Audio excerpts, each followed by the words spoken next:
صاحب نے بھی یہ بات کی ہے کہ آپ لوگ چڑھائی کرنے کے لیے جو ہے وہ وفاق پہ آ رہے ہیں. آج انٹیریئر منسٹر نے بھی کہا کہ اس قسم کے احتجاج کی اجازت نہیں دی جا سکتی. ساتھ میں جب گنڈاپور صاحب یہ کہیں کہ ایک گولی چلے گی تو 10 گولی ادھر سے چلے گی, اگر اس ماحول کے اندر احتجاج ہوگا تو ظاہر ہے پھر ایک ٹینشن کا ماحول تو ملک میں بنے گا. کنفرنٹیشن اگر اس لیول پہ جائے گی نہیں تو کنفرنٹیشن کون پیدا کر رہا ہے اس پوزیشن پہ؟ ہم کون ہمیں لے کے جا رہے ہیں؟ ہم تو پرامن لوگ تھے, ہم پرامن ایکٹیویٹی کرنا چاہتے تھے. ایک دفعہ ہمیں پنڈی میں اجازت مل گئی, پھر اس طرح کی FIR کاٹی گئی کہ ہمارے ایم این ایز نے فلانے کلاشنکوف نکالا, فلانے پستول نکالا, فلانے وہ اسپیکر صاحب کہہ رہے تھے کہ میں نے کبھی زندگی میں گاڑی نہیں چڑھی. اسد کیسر گاڑی چلا رہا تھا اور پولیس کے اوپر اس نے چڑھائی. پھر اس طرح کی FIRs کے باوجود اگر ہم پرامن بھی رہے پھر بھی ہم پہ اس طرح FIR کاٹی جاتی ہے. ہر MNA پہ ہماری اسمبلی میں جتنے MNA تھے ہر پہ 40-45 FIR جس میں سر یہ جو علی امین گنڈاپور صاحب کہہ رہے ہیں کہ اب پتھر کے بدلے 10 پتھر, گولی کے بدلے 10 گولیاں چلیں گی احتجاج میں, تو کون سی ریاست ایسی ہے جو اجازت دے گی کہ آپ آئیں آ کر جو ہے وہ یہ کر لیں؟ کیا یہ پارٹی لیڈرشپ کی اجازت موجود ہے جو گنڈاپور صاحب بات کر رہے ہیں؟ ریاست اپنے اعمال پہ کرے. ہم آئین ہمیں اجازت دیتی ہے کہ آپ پرامن احتجاج کرے. اگر آپ آئین پہ عمل نہیں کریں گے تو ہم سے کیوں ایکسپیکٹ کرتے کہ ہم عمل کریں؟ یہ آپ سوچیں, اگر آپ اس طرح کی ماحول بنائیں گے, آپ ایک پرامن جلوس پہ گولیاں چلائیں گے, آپ پہ لاٹھی چارج کریں گے, آپ ہماری خواتین کو اٹھائیں گے, آپ جو ہے ہمارے گھروں پہ چاپے ماریں گے, تو ہم تو سر کیا تو آپ اس کے لیے کیا مسلح جدوجہد کریں گے؟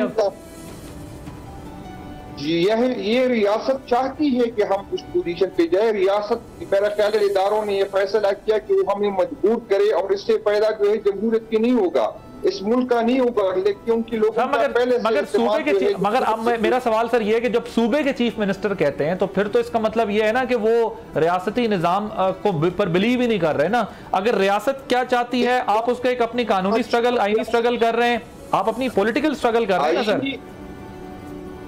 بھائی جان, جب آئینی سٹرگل کو آپ مجھے اجازت نہیں دیتے, جب ہم پہ اسی طرح کی FIR کاٹی جاتی, جب ہمیں پرامن احتجاج کا ہم اپنے آئین ہمیں کہتا ہے یہ میرا بنیادی حق ہے کہ میں پرامن احتجاج کروں, جب آپ میرا یہ آئینی حق مجھ سے اصلاح کر رہے ہیں اور پر آپ مجھ سے ایکسپیکٹ کر رہے ہیں کہ آپ جو ہے میں چاہے مجھے اجازت ہے کہ میں جو بھی کروں آپ کو.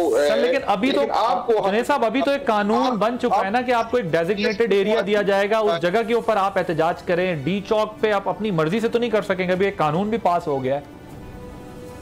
یہ قانون اگر پاس نہیں ہوا پھر بھی ہم پہ FIR کاٹی تھی, اس کے باوجود اگر ہم کریں گے پھر بھی FIR کاٹی جائے گی, تو ہمیں اپنی FIR سے تو مسئلہ نہیں ہے. اب آپ نے, میں نے کل بھی ایک سر آپ یہ مجھے بتائیں مسلح جدوجہد کریں گے, آپ بھی گولی کے بدلے 10 گولیاں چلائیں گے؟ یہ ریاست کو سوچنا چاہیے کہ ہمیں جمہوری حق ہمیں ملنا چاہیے یا ہمیں نہیں ملنا چاہیے. اس سے ریاست کمزور ہوگا, اس سے پولیٹیکل پارٹیاں کمزور ہوگی, اور وہی طاقتیں جو جمہوریت پہ یقین نہیں کرتے, وہی طاقتیں جو پارلیمنٹ پہ یقین نہیں کرتے, جس طرح منظور پشتون جیسے لوگ ہو گئے, جس طرح مارنگ بلوچ جیسے لوگ ہو گئے, کیونکہ اب اکثریت اس کے پاس جا رہی ہے. اور یہ میں ریاست کو بار بار یہ خبردار کرنے کی کوشش کر رہا ہوں, یقین کریں مجھے اس پہ بھی FIR کاٹی گئی. میں کہہ رہا ہوں اگر آپ ان لوگوں کو سر یہ جو مجھے اچھا سر یہ بتا دیں کہ کیا جو گنڈاپور صاحب بیان دے رہے ہیں گولیوں والا, وہ بانی چیئرمین کی مرضی شامل ہے اس میں؟